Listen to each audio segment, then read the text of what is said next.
You know, back in my day, you just had to do stuff yourself. You didn't have no 3D printer printing things or ordering things off the internet. For entertainment, we used to stare at the sun. And that's all we had, and we liked it. We loved it. Boy, I sound like an old codger.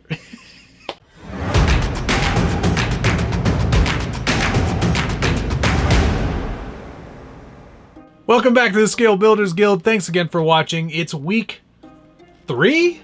It's week 3 of monthly Mayhem Challenge Ultra Fusion Edition. I am very tired. I'm a tired man. My real job is busy, so I scrounged for what time I could to work on the Power Wagon this week. There's not going to be a lot of updates, but I have done some significant things that I think have put me on the right path. And I think I'm still technically ahead of Josh because I do have body panels on my truck. So at least I have that going for me. And that's something. Some folks have asked for a brazing tutorial, and like I said in the previous episode, I am not an expert, and I do not necessarily recommend any of the things I do or the ways that I do them when it comes to brazing. I did film some GoPro footage of me doing it. I think it's probably best if I don't give you any advice on how to braze. There are tons of other great YouTube videos and tutorials that will teach you exactly what to do. The best advice I can give you is like anything in this hobby, practice makes perfect. So take your time, learn all the steps, make sure you're being careful, and you will have much better results than even I've had here. I am quite pleased with what I've brazed up. The front bumper I think is looking pretty great. It's a nice representation of the original Race Tractor's bumper. It has all the necessary tube and bends in it, so I'm pretty happy with how it turned out. If you watched the Scale Builders Guild Instagram story this week, you would have seen how that bumper went together. It was a fairly easy process. I will go through it very quickly here too.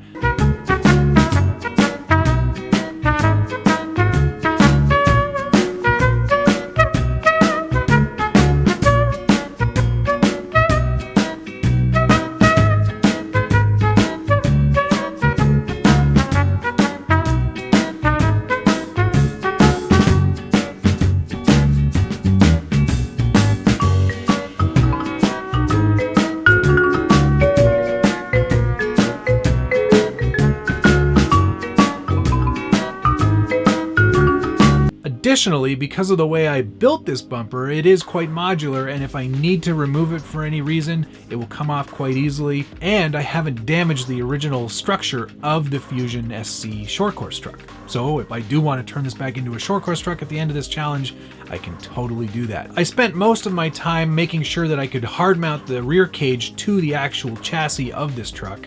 It mounts in 3 different places, 1 to the shock tower and 2 parts to the actual aluminum chassis. It's very rigid, and it should do an excellent job in the case of a rollover.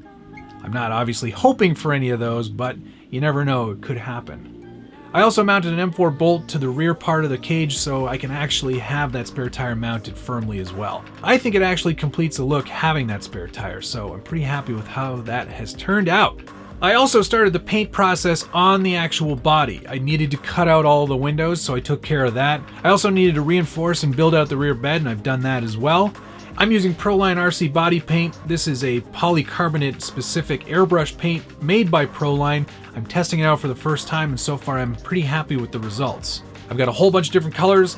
Somehow I forgot to order green, or I've already lost it, which is also quite likely in this pigsty that I live in. The idea on the paint was to do an undercoat on the inside of the body of silver. I will obviously go back in and spray some green over top of that. And on the outside I'll do green as well. I might do a multi-step process. I might do a blue base coat, do a salt treatment, and then add the green on top. And all the decals and emblems and any of the other exterior details will also be added as well. There is a ton to do in the detailing department. I haven't even touched any of the interior pieces, but it is coming together, albeit a little slower than I would like, mostly because I got a real job and I gotta pay the bills, so sometimes that happens. I'm sure we all know what balance between work and play has to be sometimes, and sometimes work wins out. Despite not using any special tools, Josh, You stupid. I managed to cut the tires and use some foams that I had lying around from a 2.2 3.0 tire. Pretty happy with how they work, and I'm very happy about how much more narrow the tire is on the actual wheel. I think it looks a lot better, and I think it'll perform fantastically now that I've trimmed the foams as well. So I think that's going to do it for this week's monthly Mayhem Challenge update. I got a lot of stuff to do, and I got not a lot of time to get it done. ProLine by the Fire is rapidly approaching. It's less than a month away now, and I got some stuff to do.